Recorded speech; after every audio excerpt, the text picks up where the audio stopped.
ક્ષત્રિય સમાજની નારાજગી અંગે નીતિન પટેલે નિવેદન આપ્યું। પૂર્વ નાયબ મુખ્યમંત્રી નીતિન પટેલે નિવેદન આપ્યું કે ભગવાન રામ સમગ્ર હિન્દુઓના પૂજનીય છે। ભગવાન રામ ક્ષત્રિય હતા। ભગવાન રામને હું પ્રાર્થના કરું છું કે જે પણ પ્રશ્નો હોય તેનો સુખદ ઉકેલ આવે।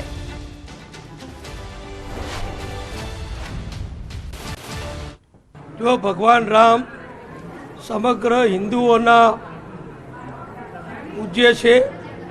ભગવાન રામ ક્ષત્રિય હતા અને આજે રામનવમીના પવિત્ર દિવસે ભગવાન રામને હું પ્રાર્થના કરું છું કે જે પણ પ્રશ્નો હોય એ બધા પ્રશ્નોનું સારી રીતે સુખદ નિરાકરણ થાય અને બધા જ આનંદથી પ્રેમથી દેશના વિકાસ માટે સૌનો સાથ, સૌનો વિકાસ, સૌનો વિશ્વાસ અને સૌનો પ્રયાસ એમાં સહયોગ કરે એવી ભગવાન રામને પ્રાર્થના કરું છું। રામ એટલે સત્ય, રામ એટલે પવિત્રતા, રામ એટલે ઉદારતા અને રામ એટલે ક્ષમા। હવે આગળ વાત ભગવાન રામના જન્મોત્સવની।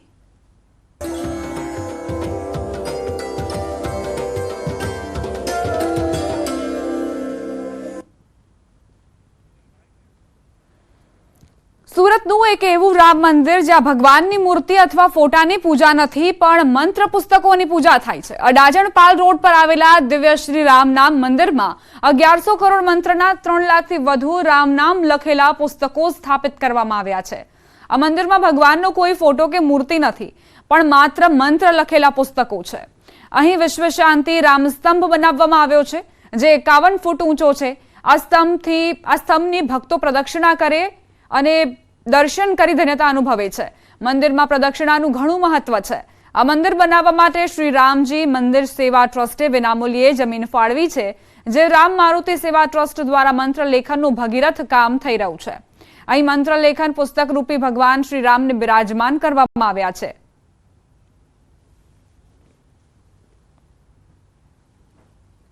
મંદિરનું મહત્વ ઘણું છે। રામ નામથી આપણને શાંતિ મળે, જગતમાં શાંતિ થાય એવી પ્રાર્થના। હા, આપણે રામ નામ જે મંત્ર છે, રામ વગર કામ ચાલે જ નહીં, તો ઘણા બધા અહીંયાથી રામની ચોપડી લઈ જાય છે, લખીને મહિને 15 દિવસે પાછા આપી જાય છે। એવો પ્રદક્ષિણ ફરે છે, જ્યાં 12 પ્રદક્ષિણ ફરવાથી એમની માનતા પૂરી થાય છે। એટલે ઘણા બધા ભક્તો અહીં આવે છે। લખવાથી જો આટલો ફાયદો થતો હોય તો અમે લોકો પાસે 1100 કરોડ રામ નામ લખાવ્યા છે। જે અહીંયાથી પુસ્તિકા આપવામાં તેમાં 51,000 વાળી પણ હોય છે, 30,000 વાળી પણ હોય છે। એટલે લોકો એક જપ યજ્ઞ થઈને કલયુગમાં નામ જપનું જ મહત્વ બતાવવામાં આવ્યું છે।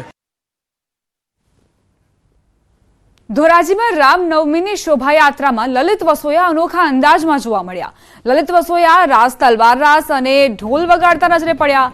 રામનવમીના તહેવારને લઈ ધોરાજીના વિવિધ વિસ્તારોમાં શોભાયાત્રાનું આયોજન કરાયું છે જેમાં લલિત વસોયા પણ ઉપસ્થિત રહ્યા હતા।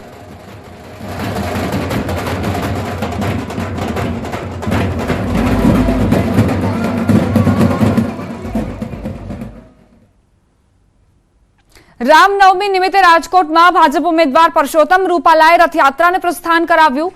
રૈયા ચોકડી ખાતેથી ભગવાન રામની રથયાત્રાને પ્રસ્થાન કરાવ્યું। આ શોભાયાત્રા શહેરમાં પણ ફરશે। હાલમાં રૈયા ચોકડી ખાતે રામનવમીની ભવ્ય ઉજવણી થઈ રહી છે। પ્રસ્થાન પ્રસંગે રૂપાલા સાથે સ્થાનિક ભાજપના નેતા પણ જોડાયા હતા।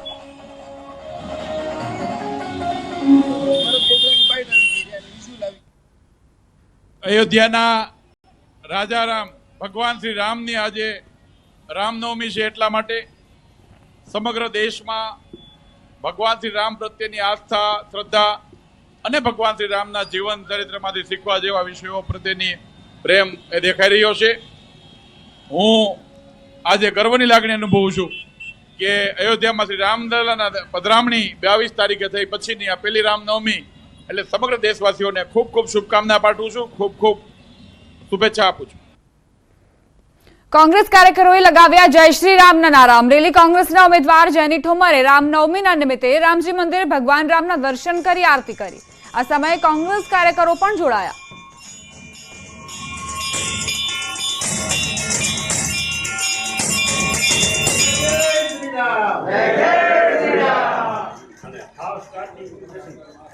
ભગવાન શ્રી રામ ભારત દેશ અને વિશ્વમાં વસતા તમામ ભારતીયોને શક્તિ પૂરી પાડે, બળ પૂરું પાડે અને પોતાના જીવનમાં આગળ વધવા માટેના આશીર્વાદ એમના અમારા માથે સદાય રહે એવી આજે રામનવમીની ભગવાન શ્રી રામ, લક્ષ્મણ, જાનકી અને હનુમાનજીની આરતી કરીને પ્રાર્થના કરી. દાહોદના ફતેપુરાના બાર સલેડા ગામે બાળ લગ્ન અટકાવવામાં આવ્યા. સગીર વયના બાળકની જાન નીકાળવામાં આવી રહી હતી. તે જ સમયે બાળ સુરક્ષા એકમના અધિકારીઓ ત્યાં પહોંચ્યા અને વાલીઓને પોલીસ સ્ટેશન લઈ જઈ સમજણ આપવામાં આવી હતી. સમજાવટ બાદ લગ્ન મોકૂફ રખાયા હતા.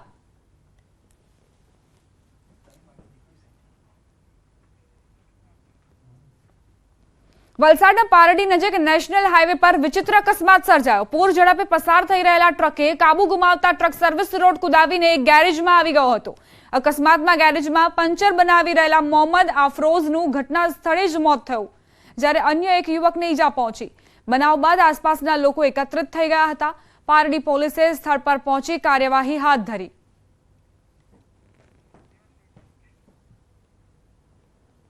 સમાચાર જૂનાગઢથી પ્રાપ્ત થઈ રહ્યા છે. જૂનાગઢમાં સોશિયલ મીડિયા થકી યુવક હની ટ્રેપનો શિકાર બન્યો. જૂનાગઢની યુવતીએ રાજકોટના યુવકના ન્યૂડ ફોટા અને વિડીયો ઉતારી ધમકી આપી 25 લાખની માંગણી કરી હતી. ભોગ બનનાર યુવકે જૂનાગઢ પોલીસમાં ફરિયાદ કરતા 4 લોકોની પોલીસે ધરપકડ કરી. યુવક અને યુવતી વોટ્સએપના માધ્યમથી એકબીજાના સંપર્કમાં આવ્યા હતા. યુવતીએ યુવકને એક રહેણાંક વિસ્તારમાં બોલાવી ન્યૂડ ફોટો અને વિડીયો લઈ લીધા બાદ પૈસાની માંગણી કરી. યુવકે 7 લાખના હપ્તા આપવામાં આવશે તેવું સમાધાન થયું હતું. આ ટોળકીએ યુવકના હાથમાં રહેલી 40,000ની સોનાની વીંટી લઈ લીધી હતી. પોલીસે હિના વાઢેર, નરસિંહ ઠુમ્મર, રાહુલ પરમાર અને હિના વિરડિયાની ધરપકડ કરી વધુ કાર્યવાહી શરૂ કરી. મોબાઈલથી મિત્રતા બાંધી વોટ્સઅપ ચેટ કરેલ, ત્યારબાદ પોતાના ઘરે અહીંયા જોશીપરા બોલાવેલ એવું બાનું બતાવી અને આ જે યુવતી છે હિનાબેન કાંજીભાઈ વાઢેર, તેમને બંને ન્યૂડ થયેલા અને આ જે ફરિયાદી છે તેના આ પ્રકારના ફોટો પાડી લીધેલા. હવે નજર કરીશું ટોપ 3 ન્યૂઝ પર. અયોધ્યામાં ભગવાનને કરાયું સૂર્ય તિલક. મોટી સંખ્યામાં ઉમટ્યા ભક્તો. રામ જન્મોત્સવની કરાઈ ઉજવણી. રાજકોટમાં પરેશ ધાનાણીના ભાજપ પર પ્રહાર. કહ્યું કોંગ્રેસનો બધો કકડાટ ભાજપમાં ગયો. રૂપાલા સંભવિત પ્રતિસ્પર્ધી. રામનવમીની શોભાયાત્રામાં લલિત વસોયાનો અનોખો અંદાજ. તલવાર રાસ અને ઢોલ વગાડતા નજરે પડ્યા.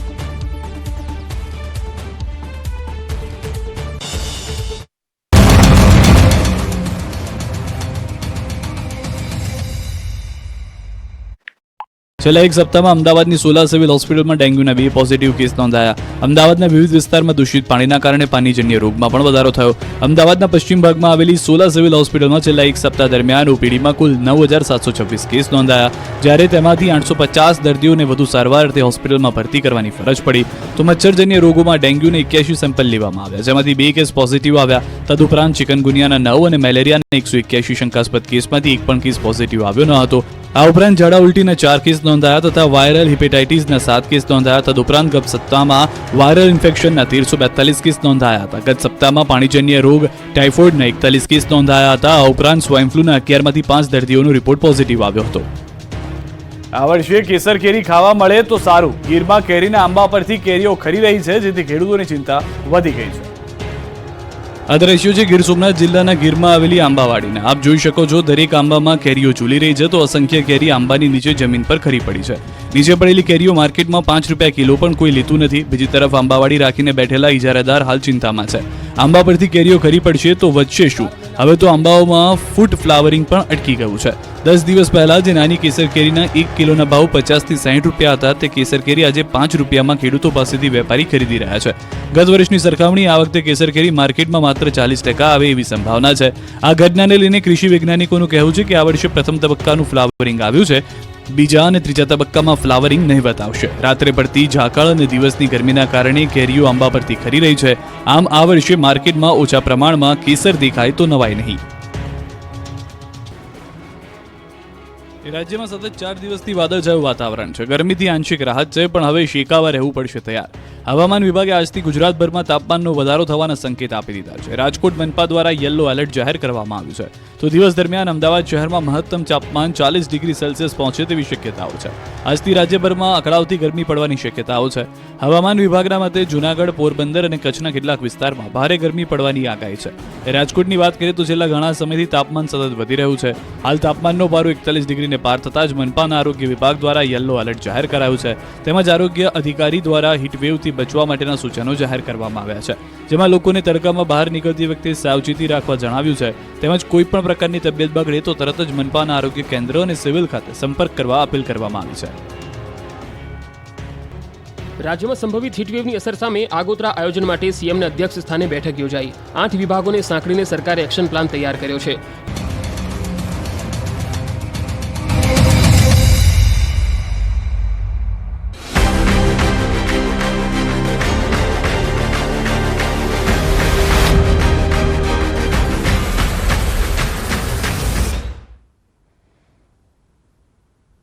વિરામ બાદ સ્વાગત. યુનેસ્કો તરફથી જેને વર્લ્ડ હેરિટેજ સિટીનો દરજ્જો મળ્યો છે તે શહેર એટલે અમદાવાદ.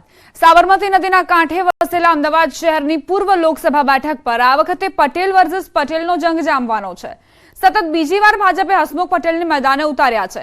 ત્યારે ઐતિહાસિક શહેર અમદાવાદ પૂર્વની બેઠકનો શું છે મિજાજ અને સાંસદે કેવા કર્યા છે કામ, જુઓ અમારી વિશેષ રજૂઆત સંસદના સરવૈયામાં.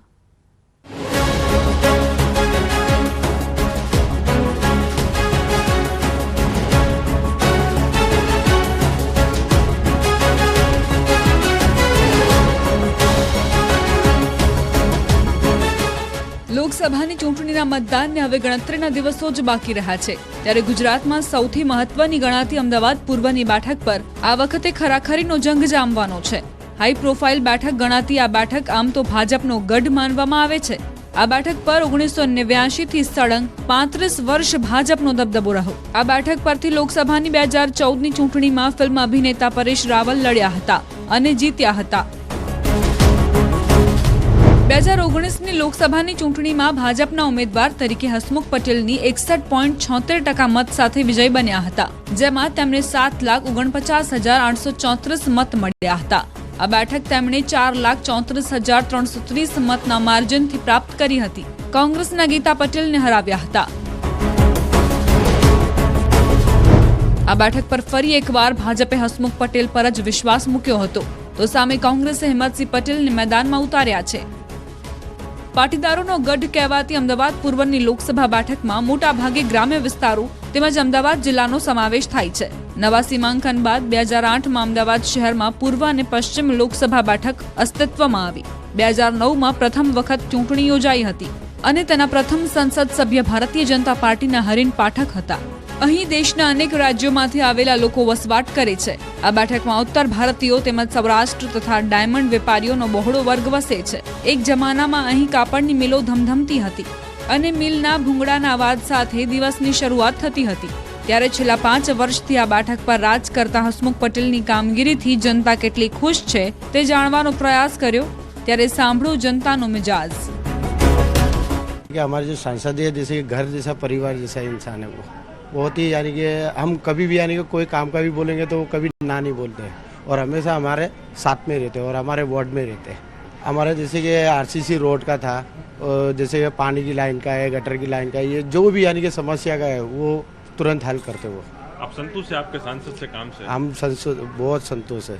અને એમનું કામ બહુ જેન્યુન છે.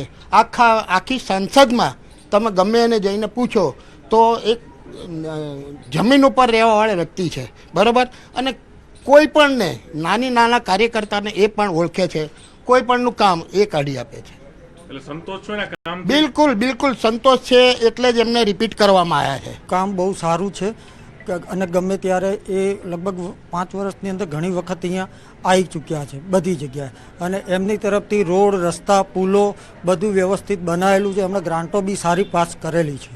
આપનો અનુભવ શું કે છે એની અંદર? કંઈ આપણે કામ લઈને ગયા હોય, કંઈ કામ થયું હોય એવું અનુભવ? એમને ત્યાં આપણે કામ લઈને ગયા હોય તો સંતુષ્ટ રીતે કામ કરી આપે છે. બીજી તરફ અમને કેટલાક એવા લોકો પણ મળ્યા કે જેઓનો દાવો છે કે કોઈ કામ નથી થયા.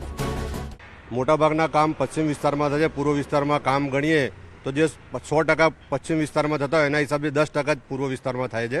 તમે બોપલનો બગીચો જુઓ કે ન્યૂ રાણીપનો બગીચો જુઓ અને બાપુનગરનો બગીચો જુઓ અને સરસપુરનો બગીચો જુઓ, ફરક તમને તરત દેખાઈ જશે.